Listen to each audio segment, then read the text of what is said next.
So, like these are the artisans actually who learned a new skill, which is also very specific, but whom learn something and can use it and can grow as a person, as a character.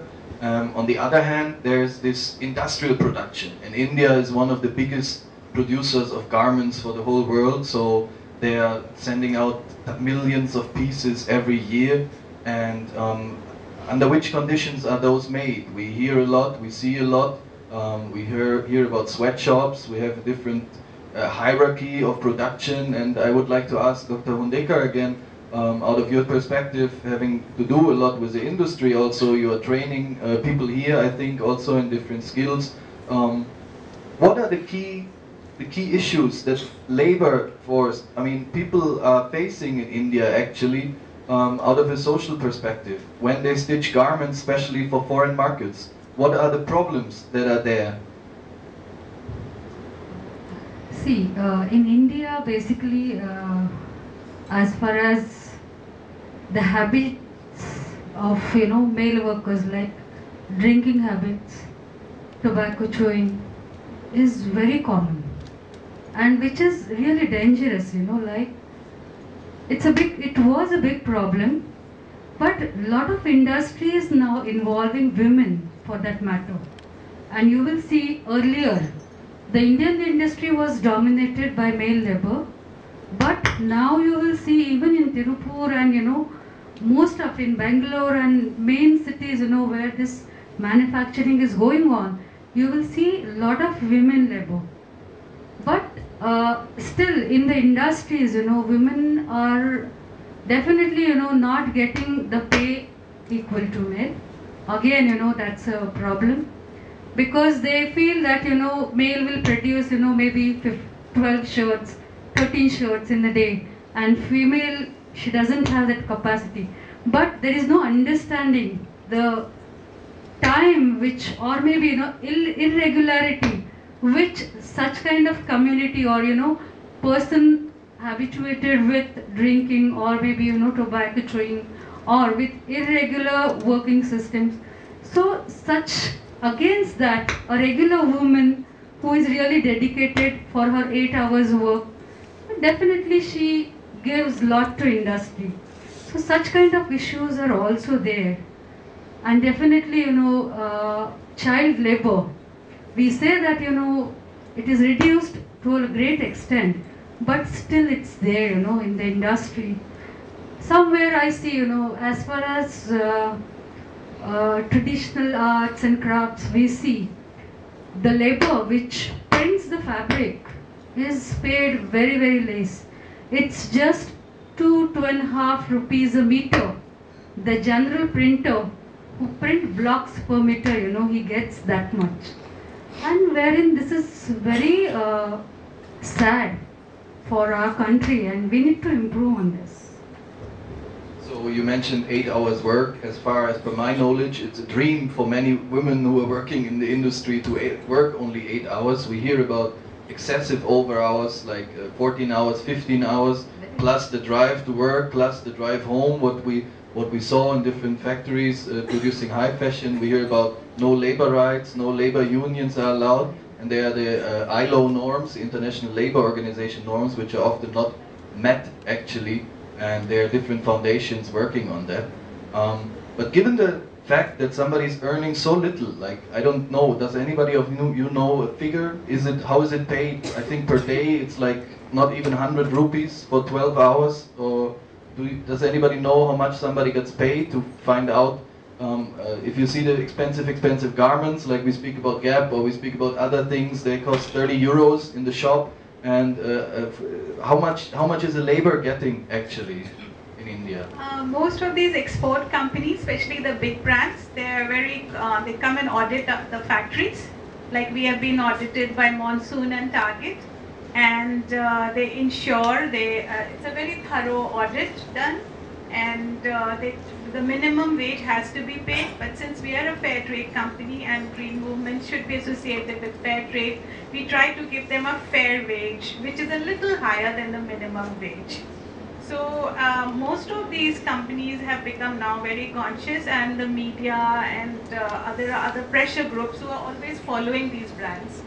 So what I have experienced both from fair trade companies and commercial, the good brands at least, they are very stringent audits. Do you agree on this, Dr. Shiva, out of your experience, that the audits are stringent and are working also? The audits are stringent. The social audits are very stringent, especially with the big brands. However, if I was the owner of the production unit, I would have two different sets of documents to show. One for the auditor and one for my own self. And one for my own self will never be shown to anyone else. So we know how to camouflage things and how to pass an audit. But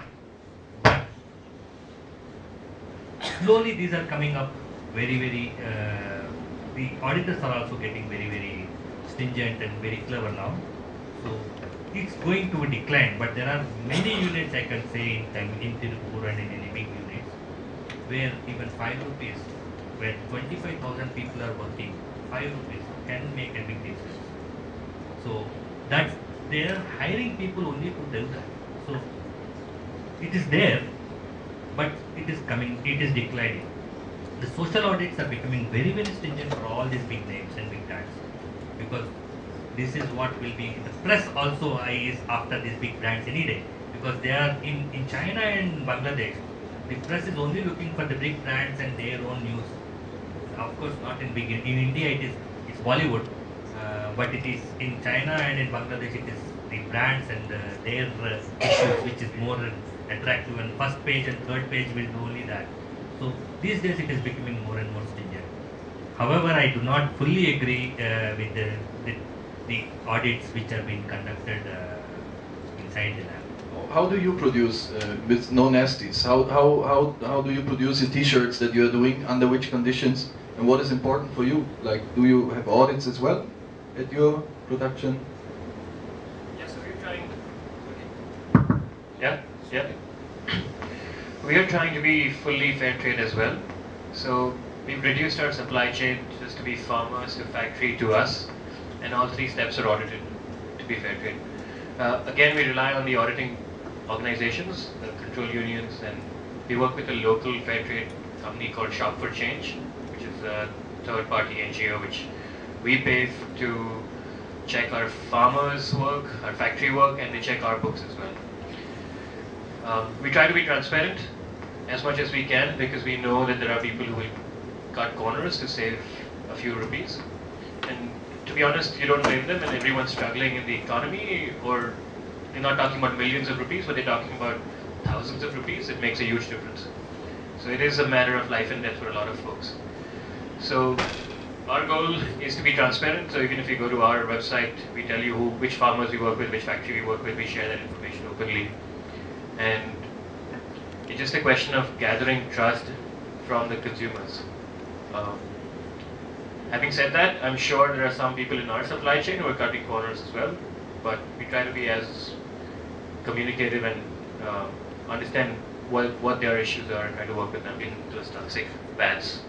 So people sleeping at work, they work 14 hours, they get 2,000 rupees, and Lacoste is paying millions for advertisement on the other hand, you could say. It's not, so sorry, just to clarify, it's not Lacoste buying those t-shirts, but they're being sold as Lacoste t-shirts. Okay, that's another issue. Maybe it's written wrong also then, it's Lacoste or something like this. We all know that, yeah. But the working conditions are depressing. Imagine this is your working table, this is your sleeping table, this is your kitchen right underneath. And that's it. So Philip, you're working mainly alone actually in Germany? Like in the textile industry in Germany shifted nearly completely in the 90s, I think, to India, to other countries. It is outsourced, like we had this textile industry as well. Do you face competition from India working alone? How do you tackle this? No, I choose a different way for myself. I do all the production on my own. I try to be without a loan, no credit, and try to grow slow but healthy. Still have a good life. And so I do all the sewing, and I want to try to get the customer as much identification and conscious and awareness as possible, and that's the best way. I've got my shop, my atelier, my apartment all in one, but I've got enough space, and but I do everything on my own, so I can guarantee and I can tell them, okay, if something goes wrong in the next 2 years, please come back and we will talk about it. And it's just a completely different story that we're talking. It's completely opposite of industrial. It's a different way. And I hope that way will grow in other, I mean, in Berlin it's a good situation. There are quite many small little labels and designers that work the same way. And it's starting that people are coming to Berlin to buy the stuff, to look for the stuff. Because, I mean, fashion is, I studied fashion design and I had a lot of problems with like, what is eco, what is green, and what can I deal with, and do I want to live and work in this business? And so that's how my decision actually came up, that I want to do it all on my own. And yeah, you mentioned an interesting point.